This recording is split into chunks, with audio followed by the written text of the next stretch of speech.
അടയാളം പൊന്നാനിയും കൃഷ്ണപണിക്കർ വായനശാലയും സംയുക്തമായി വായനാ ദിനാചരണം സംഘടിപ്പിച്ചു. ഇടശ്ശേരി സാഹിത്യ മന്ദിരത്തിൽ വെച്ച് നടന്ന പരിപാടിയിൽ പൊന്നാനി കളരിയിലെ സാഹിത്യകാരന്മാരുടെയും മറ്റും പുസ്തകങ്ങളുടെ ചർച്ചയും നടന്നു. എല്ലാ മനുഷ്യരെയും ഒരുമിച്ച് കൊണ്ടുപോവുകയും എല്ലാ നന്മയും ചെയ്യുന്ന നന്മയുടെ അവതാരമാണ് കഥകളാണ് വർണ്ണിച്ചെന്നത്.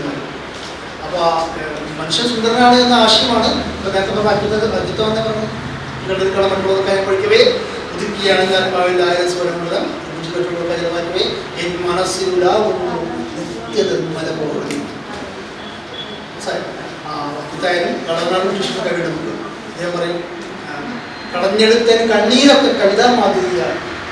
കറന്നുകൊടുത്ത ഇതം പോലെ നിങ്ങൾ ഇടാകളയിരിക്കേണ്ടത് മക്കളെ, ഞാൻ കവിതയെ കണ്ണീര് പോലെ കളയുന്നു. കളഞ്ഞെടുത്താൻ കണ്ണീരൊക്കെ, കണ്ണീരിനെ കവിതയെ കളയുന്നു. കണ്ണീരാണ് ഇവിടെ എല്ലാവരും. ശരി, കണ്ണീരെ പറ്റി പറഞ്ഞു. ഇടയ്ക്ക് കണ്ണീര് പുരട്ടാതെ എല്ലാവരും കണ്ണീര് എവിടെ കുളിച്ചാൽ കണ്ണീര് കാണാമെന്ന് എനിക്കുള്ളത് അറിയാം. ഇവർ ഇൻസ്റ്റാഗ്രാമിൽ പോലും ഒരുപാട് വായിക്കാൻ വേണ്ടി തന്നെ ഉണ്ടാക്കുന്ന അക്കൗണ്ട്സ് ഉണ്ട്, വായനയും എഴുത്തും മാത്രം എടുത്തിട്ട്. അപ്പോൾ അങ്ങനെ രീതിയിൽ നോക്കുകയാണെങ്കിൽ വായന കുറഞ്ഞിട്ടില്ല, വായന രീതികൾ മാറിയിട്ടുണ്ട് എന്നുള്ളതാണ് എനിക്ക് തോന്നിയിട്ടുള്ളത്.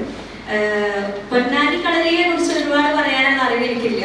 ഞാൻ വായിച്ച ഒരു പുസ്തകത്തിനെ കുറിച്ച് ഞാൻ പറയാം.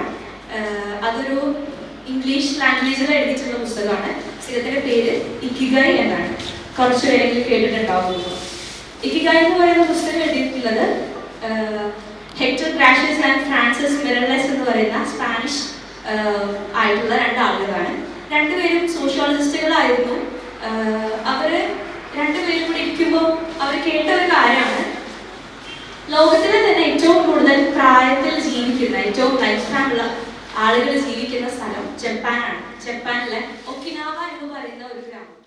V Ramakrishnan master, advocate Jisan P Jose, Prashanth master, അടയാളം അഡ്മിന്മാരായ കർമ്മ ബഷീർ, സുബൈദ പോത്തനൂർ, ലിയാഖത്ത്, നിസാർ എന്നിവർ സംബന്ധിച്ചു. രുദ്രൻ വാര്യത്ത്, ഫർഹ ഹനീഫ്, ഷബ്ന സി.വി, മുർഷിദ കടവനാട്, നജ്മു എടപ്പാൾ തുടങ്ങിയവർ പുസ്തക ചർച്ചയിൽ പങ്കെടുത്ത് സംസാരിച്ചു.